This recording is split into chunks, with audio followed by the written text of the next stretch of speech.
Naples s'étend le long d'une baie entre deux volcans assoupis. À l'ouest, une zone volcanique, à l'est, le Vésuve, au pied duquel se trouvent Herculanum et Pompéi. Ces dernières années, la ville s'est étendue vers le Vésuve et 1 million de personnes habitent aujourd'hui dans une zone à haut risque. Le cratère du Vésuve est à 8 km du centre de Naples. La croûte terrestre est ici très mince. Le magma est à 4 km de profondeur. Le Vésuve s'élève à 1270 mètres. La montée est rude et le chemin poussiéreux. Le cratère est décevant car les manifestations volcaniques sont inexistantes. Le Vésuve ne fume plus que sur les cartes postales.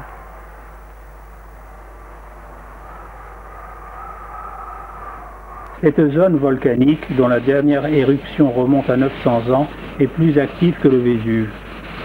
On peut voir de la boue en ébullition, des fumerolles sulfureuses et un petit cratère où des cendres volcaniques sont maintenues en suspension par une émanation de gaz à 160 degrés. Ce sont de telles cendres qui, voici presque 2000 ans, ont recouvert Pompéi et Herculanum.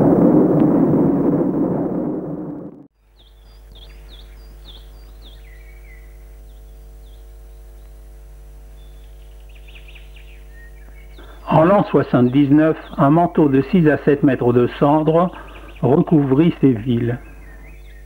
Ces cendres se sont agglomérées. Les corps, en se décomposant, ont laissé des vides dans lesquels du plâtre a été coulé pour obtenir des moulages d'êtres humains et d'animaux. Les rues ont été dégagées et les toitures des bâtiments reconstituées. On peut imaginer que ces rues devaient être grouillantes de monde au moment de la catastrophe.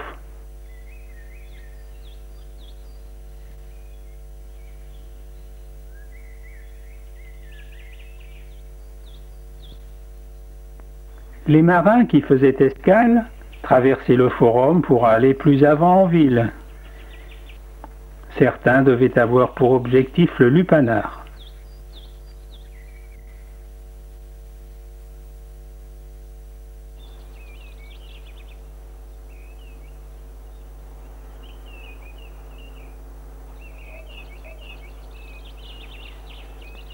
Ces pierres scellées au milieu de la chaussée avaient pour rôle de discipliner les conducteurs de chars.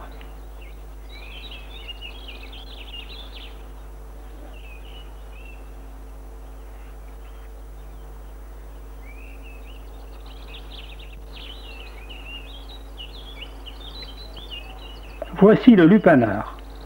Reconverti en musée, il a aujourd'hui encore beaucoup d'affluence. Ici, on broyait du grain.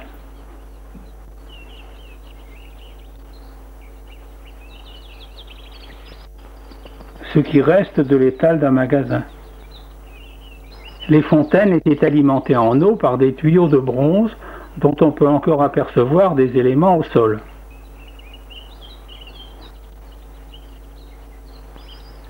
Des villas étaient richement décorées de fresques et de statues de marbre ou de bronze.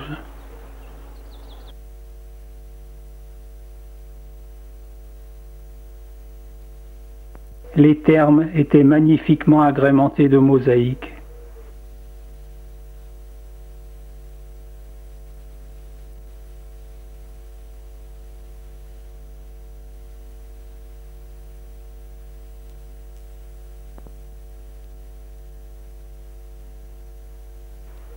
Les bains ne devaient pas être désagréables. Voyez cette baignoire monumentale.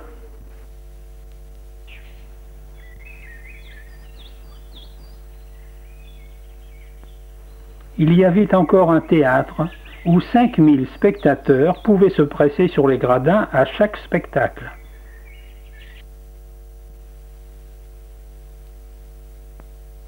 Voici quelques casques de gladiateurs.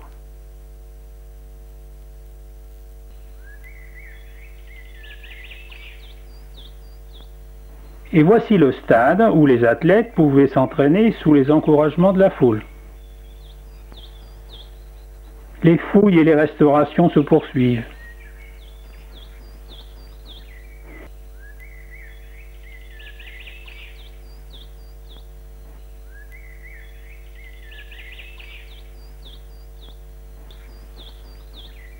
il faut absolument aller voir le Musée national de Naples.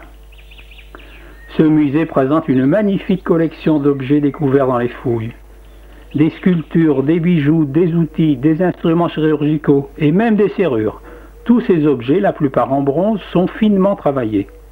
Mais surtout, on y voit les plus belles mosaïques murales et de pavement qui ont été démontées à Pompéi et à Herculanum pour être exposées au public.